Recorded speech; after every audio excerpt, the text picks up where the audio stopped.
Bapak, Ibu, saudara-saudariku yang terkasih di dalam Kristus. Ada satu survei yang dilakukan di Indonesia dan termuat di dalam The Happiness Project. Apa hasilnya? Sekitar 80% masyarakat Indonesia memiliki pandangan bahwa aspek-aspek materialistis menjadi faktor penting yang berkontribusi terhadap kebahagiaan mereka. Sebanyak 80% orang-orang Indonesia mengukur kebahagiaan itu terletak pada apa yang kita miliki. Temuan ini ternyata bukan tanpa alasan. Pasalnya, sejak maraknya penggunaan media sosial, masyarakat berlomba-lomba untuk melakukan flexing ataupun pamer harta. Sehingga kan mungkin kita pernah dengar di YouTube, Sultan Andara, segala macam mereka yang memposting apa yang mereka miliki, ini sebagai ungkapan real bahwa kebahagiaan itu ternyata dimaknai oleh orang-orang Indonesia kalau kita memiliki sebanyak mungkin harta ataupun kebutuhan-kebutuhan kita. Padahal banyak orang berpendapat bahwa kebahagiaan datang dari bagaimana manusia memaknai hidupnya serta nilai-nilai yang dijunjung dan diupayakan dalam kehidupan sehari-hari. Ketika kami juga studi, banyak para filsuf mengatakan bahwa kebahagiaan itu terletak bagaimana kita memaknai setiap peristiwa. Bukan pertama-tama kalau kita memiliki sebanyak-banyaknya harta. Ya, mungkin boleh kita berbahagia dengan hal itu. Tapi kan kita juga bisa bertanya, sampai kapan kita memiliki hal-hal seperti itu? Karena itu dikatakan bahwa kebahagiaan itu pertama-tama bagaimana kita memaknai peristiwa yang terjadi di dalam hidup kita. Karena itu mari kita bertanya, bagaimana kita memaknai kehidupan kita selama ini? Bagaimana kita memaknainya? Apakah kita memaknainya dengan positif? Ataukah kita memaknainya dengan negatif ataupun bahkan sering menyalahkan Tuhan? Mengapa terjadi seperti ini? Mengapa Tuhan berikan seperti ini kepada kami?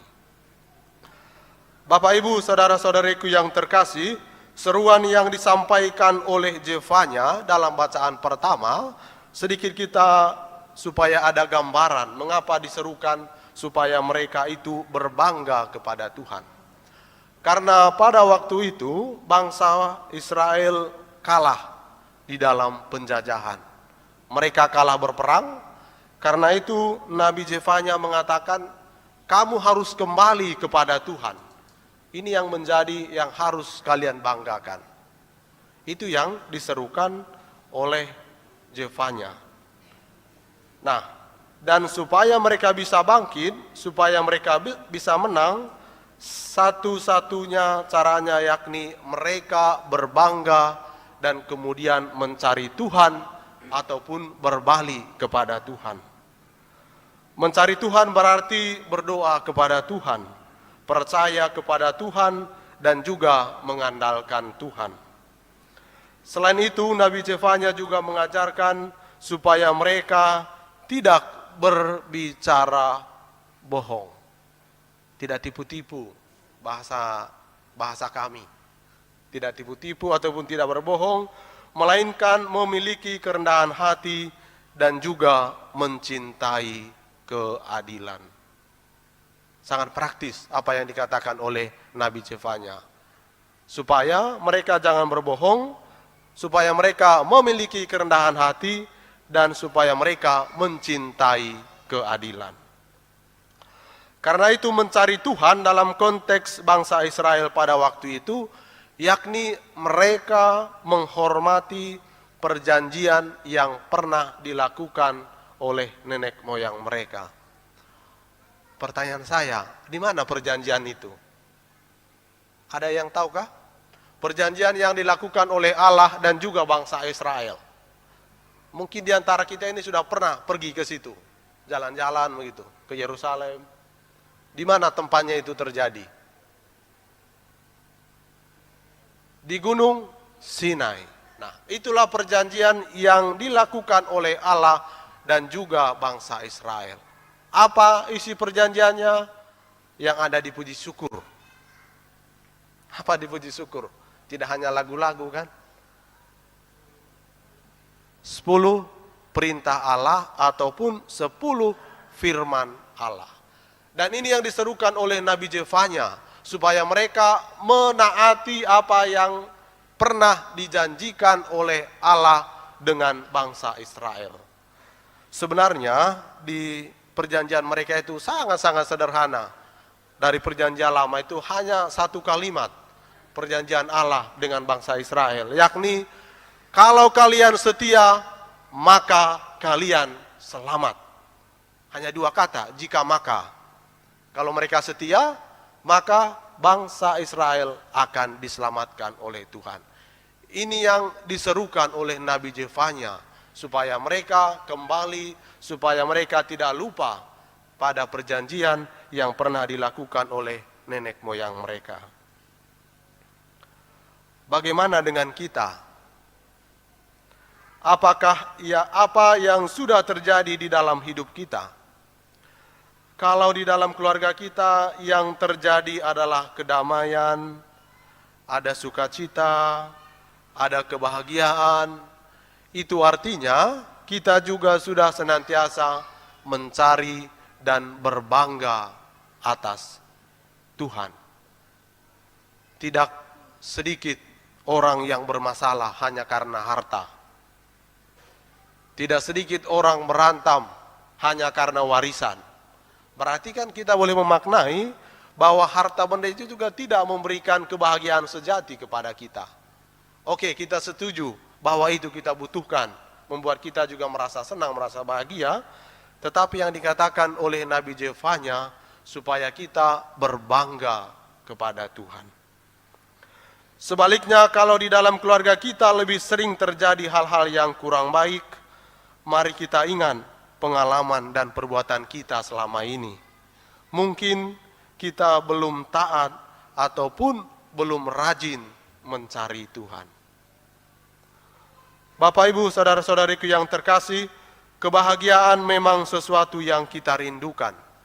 Setiap orang pasti merindukan yang namanya kebahagiaan. Ataupun setiap pilihan yang kita pilih, sederhananya, kita memilih untuk hidup berkeluarga. Apa yang hendak kita capai? Yakni kebahagiaan menjalani hidup sebagai suami istri. Senantiasa kebahagiaan itu yang kita dambakan. Kebahagiaan itu juga yang kita cari. Begitu juga dengan kami.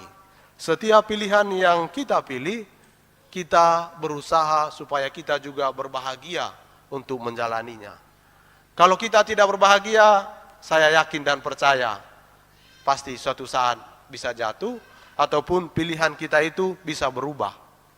Tetapi kalau kita berbahagia dengan pilihan kita, pasti kita juga lebih bertanggung jawab, ataupun kita lebih enak menjalaninya apa yang kita pilih.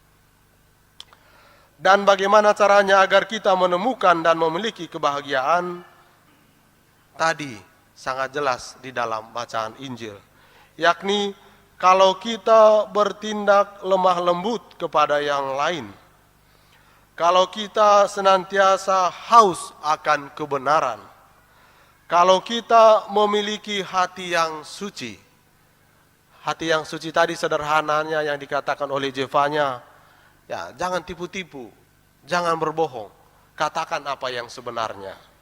Nah, ataupun kalau kita senantiasa membawa damai kepada yang lain, dan apabila kita senantiasa berani untuk memaafkan orang lain. Kebahagiaan bukan diukur dari apa yang kita miliki, namun dari apa yang kita perbuat selama kita hidup. Semoga kita tidak pernah lelah untuk mencari Tuhan dan berbangga kepada Tuhan. Amin.